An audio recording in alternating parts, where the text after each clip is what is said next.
అది డిసెంబర్ నెల. షేర్ఖాన్ అడవిలో ఉన్న జంతువులన్నింటినీ పిలిచి మీటింగ్ పెట్టాడు. ప్రియమైన జంతువులు, మీరందరూ చలి నుండి జాగ్రత్తగా ఉండడానికి కొన్ని ముఖ్యమైన జాగ్రత్తలు తీసుకోవాలి. ఎవ్వరూ పొద్దున్నే చల్లనీళ్లు తాగొద్దు. సూర్యాస్తమయం అయిన తర్వాత ఎవ్వరూ స్నానం చేయకూడదు. ఎవ్వరూ చలువ చేసే పండ్లు తినకండి. పెద్ద జంతువులు గుహద్వారం దగ్గర, అలాగే వాళ్ళ పిల్లలు గుహ లోపల పడుకోవాలి.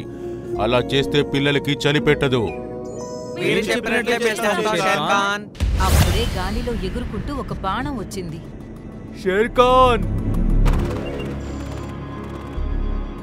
అప్పుడే రాము ఏనుగు ఆ బాణాన్ని తన తొండంతో పట్టుకుని దాన్ని ఇంకోవైపు పడేసింది. ఈ బాణం ఎక్కడి నుండి వచ్చింది? ఇంతలోనే ఇంకో బాణం వస్తే మోటు ఖడ్గమృగం ముందుకు వచ్చింది. ఆ బాణం తన కొమ్ముకు తగిలి విరిగిపోయింది. అలా చూడండి, ఆ కోతి బాణం వేస్తోంది. అయ్యో దేవుడా! వాళ్ళని చూసి కోతి వేగంగా అక్కడి నుండి పారిపోయింది. ఇది మన అడవిలో ఉండే కోతిలా లేదు. ఈ కోతి గోల్డీ ఉండే అడవి నుంచి వచ్చింది షేర్ఖాన్. తనే మీ ప్రాణాలు తీయడానికి దాడి చేసి ఉంటాడు. మీరిద్దరూ నాతో ఉన్నంత వరకు నాకస్సలు ఏమీ కాదు. ఇంకోవైపు కోతి గోల్డీ దగ్గరకు వెళ్ళింది.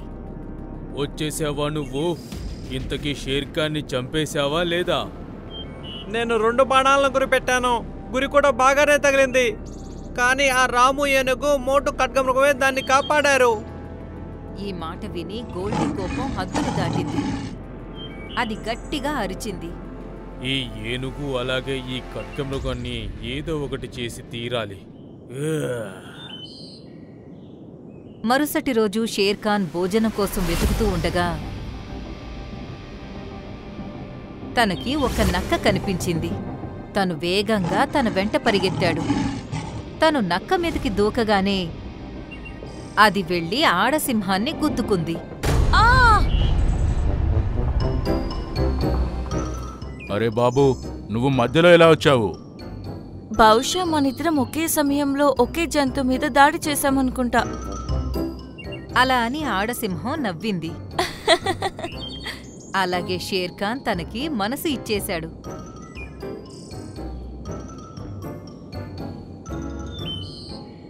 మీరు నా రాణిగా మారి నాతో కలిసి అడవిలో ఉంటారా? ఈ మాటకి ఆ ఆడపులి ఎటువంటి అభ్యంతరం చెప్పకుండా షేర్ఖాన్తో కలిసి తన అడవికి వచ్చింది. ఈ రోజు నుండి తను ఈ అడవికి రాణిగారు. మీరు తనకి కూడా నాకిచ్చే గౌరవమే ఇస్తారని నేను ఆశిస్తున్నాను. తప్పకుండా షేర్ఖాన్, మేము మా రాణి చెప్పిన ప్రతి ఆదేశాన్ని పాటిస్తాము.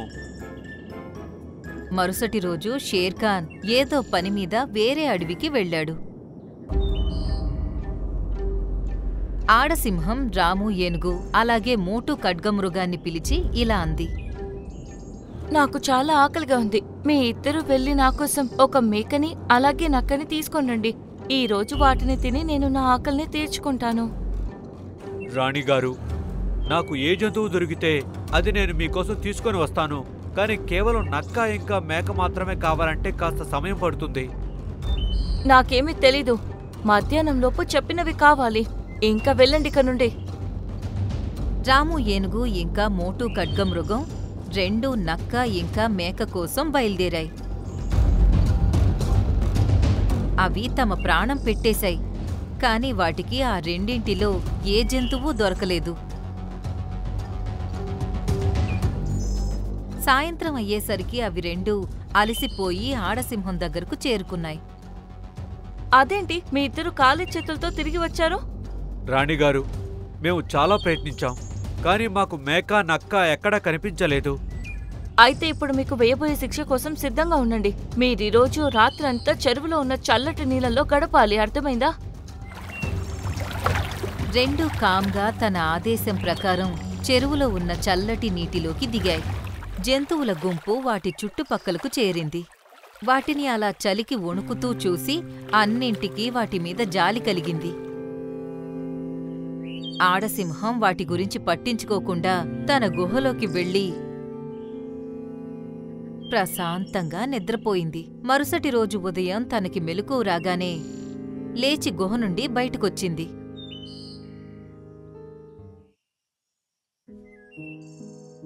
జంతువులన్నీ చెరువు ఒడ్డున జమయుండడం అది చూసింది.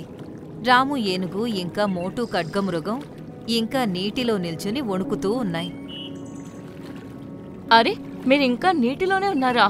నేను పడుకున్న తర్వాత మీరు బయటికి వచ్చి ఉండొచ్చు, లేదంటే ఇక్కడ నుండి పారిపోవచ్చు కదా. కానీ నీటిలోనే నించుని ఉన్నారు, ఎందుకలా? మీరు మా రాణిగారు. మేం మీ ఆదేశాన్ని పాటించడం మా యొక్క ధర్మం. అలాంటప్పుడు మీ మాటను కాదని మేము ఇక్కడి నుంచి ఎలా పారిపోగలం? ఈ మాట విని ఆడసింహం గుండె కరిగిపోయింది. తను వెంటనే వాటిని బయటకు రమ్మని ఆదేశమిచ్చింది. ఆ రెండు నీటి నుండి బయటకొచ్చి నేలమీద పడిపోయి వణకడం మొదలుపెట్టాయి. వాటి రెండింటి శరీరం పూర్తిగా నీలంగా మారిపోయింది. అలాగే వాటి కాళ్ళు చేతులు దారుణంగా బిగుసుకుపోయాయి. అంతలోనే షేర్ఖాన్ కూడా అక్కడికి చేరుకున్నాడు. అరే రాము ఏనుగు, మోటు ఖడ్గమృగం, మీ ఇద్దరికీ ఏమైంది? జిరాఫీ జరిగిందంతా షేర్ఖాన్కి చెప్పింది. అప్పుడు షేర్ఖాన్ కోపంగా ఆడసింహంతో ఇలా అన్నాడు. రాణిగారు, వీళ్ళు మీరు చెప్పిన పని పూర్తి చేయలేకపోయారు, ఒప్పుకుంటాను. కానీ దానర్థం మీరు వీళ్ళకి ఇంత కఠినమైన శిక్ష వేసి వీళ్ళ ప్రాణాలు ప్రమాదంలో వేయడమేంటి? ఆడసింహం ఏమైనా అనకముందే గోల్డీ అక్కడికి మెల్లగా చేరుకున్నాడు. అరే వా, చూస్తుంటే పని అయిపోయినట్లుంది. గోల్డీ, నువ్వు ఇక్కడేం చేస్తున్నావు? నువ్వు ఇంతకు ముందు కూడా చాలాసార్లు నా మీద దాడి చేపించావు. ఇంతకీ నువ్వు ఏం కోరుకుంటున్నావు? నేను నిన్ను చంపి ఈ అడవికి రాజు అవ్వాలనుకున్నాను. కానీ ప్రతిసారి ఈ ఇద్దరూ నిన్ను కాపాడేవారు. అందుకే నేను వీళ్ళని దారి నుండి తప్పించడానికి ఈ ఆడసింహాన్ని పంపించాను. ఇప్పటి వరకు తను ఏదైతే చేసిందో అదంతా నా పథకం ప్రకారమే చేసింది. తన మాట విని జంతువులన్నింటికీ ఆశ్చర్యం కలిగింది. అలాగే షేర్ఖాన్కి ఇదంతా నమ్మబుద్ధి కాలేదు. ఇంకా ఇప్పుడు తను నాతో కలిసి నీ మీద దాడి చేస్తుంది. అలాగే నీ ఇద్దరు రక్షకులు కూడా ఈ రోజు నిన్ను కాపాడలేరు. షేర్ఖాన్ ఆడసింహం వైపు ప్రశ్నలతో నిండిన చూపు చూశాడు. అప్పుడే ఆడసింహం ఇలా అంది. అవును, నేను ఇప్పటివరకు ఏదైతే చేశానో నువ్వు చెప్పినట్లే చేశాను. కానీ ఇంక ముందు నేను నీ మాట అసలు వినను. నువ్వు నన్ను మోసం చేయలేవు. నువ్వు ఏదైతే నాకు నేర్పించి పంపించావో దాన్ని మోసం అంటారు గోల్డీ.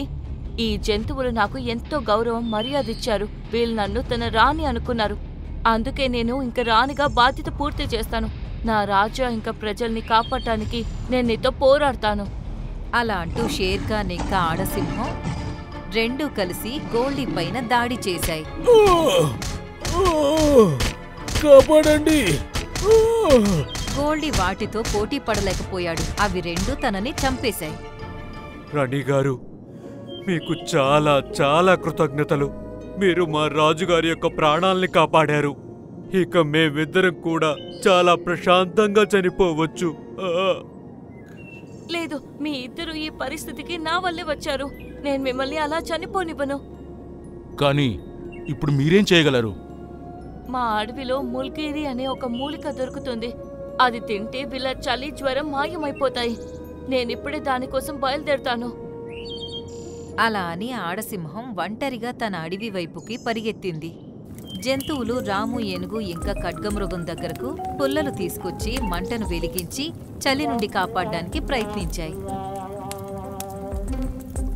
సాయంత్రంలోపు ఆడసింహం ఆ మూలికలు తీసుకుని తిరిగొచ్చింది. ఇదిగోండి, మీ ఇద్దరు వెంటనే దీన్ని తినండి. ఆడసింహం ఆ మూలికల్ని వాటికి తినిపించింది. అది తిన్న కాసేపటికే వాటి శరీరం నీలం రంగు నుండి వాటి అసలు రంగులోకి మారిపోయింది. అవి రెండూ కాళ్ల మీద లేచి నిలబడ్డాయి.